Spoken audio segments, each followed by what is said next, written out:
the protagonist. I know you mentioned him before. His name is Eric? Eric Lindemann. Eric yes. Lindemann. And in what way are you and Eric alike or dislike? Eric gets to do what I always wanted to do, which is fly on a Most Zeppelin. characters get away with that, don't they? Yes, absolutely. No. When I was growing up, when I was Eric's age, I was very, very interested in Zeppelins, and I collected many books on the subject.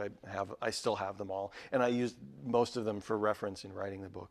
He both from the standpoint of he gets to ride the Zeppelin that I always wanted to ride, but also he's in a time and a place where he has to make a stand.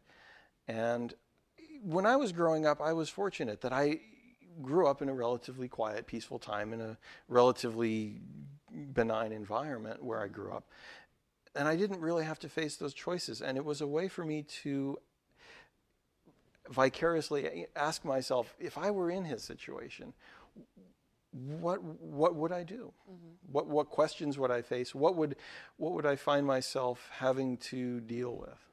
Yeah, very. A lot of young people. It's nice that you're getting into their mindsets. Should they read your book? You know, what would I do as a young individual? Exactly. Making decisions. So, yeah. So what are some things that you and Eric are disliking areas? Oh, that's an interesting question. Well, he's brave enough to ride a motorcycle over mountainous terrain. Okay. And I had a. We won't say you're scared.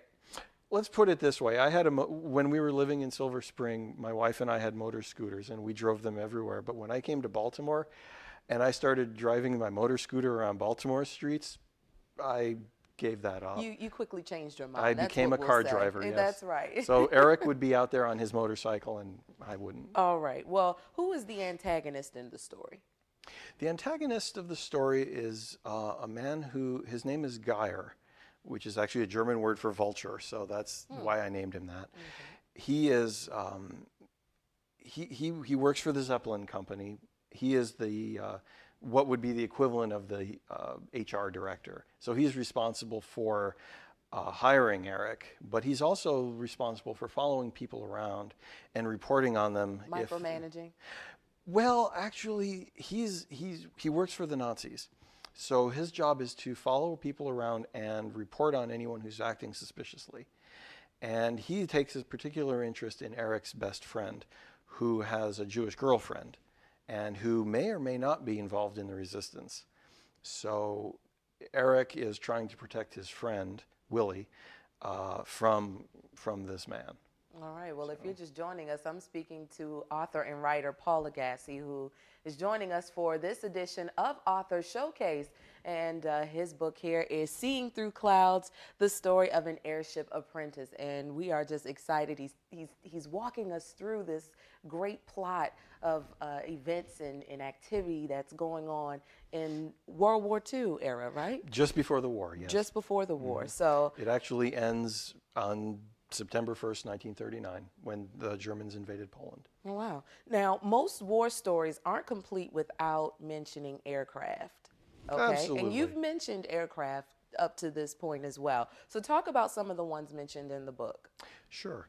The ship that's on the cover, the ship that Eric is an apprentice on, is called the Graf Zeppelin II. It was a real Zeppelin. A lot of people don't know that after the Hindenburg, there was one more Zeppelin that was made. It looked a lot like the Hindenburg. It had a few differences, but it existed in kind of this twilight period between the crash of the Hindenburg, which was the end of commercial Zeppelin flights across the Atlantic and around the world, which had been going on for 20, 25 years before then, and the time before World War II. So there's this 3-4 year period where people aren't thinking about Zeppelins in the world. Their attention is elsewhere, and yet there's this other Zeppelin that's been built, and it's flying around Germany and flying around Europe, and he's on that ship.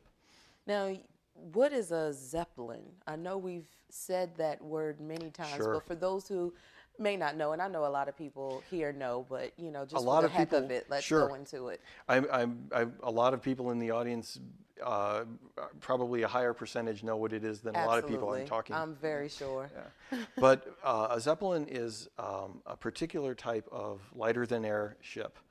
It's a vehicle that uses helium to lift it rather than wings. It's like a very large balloon.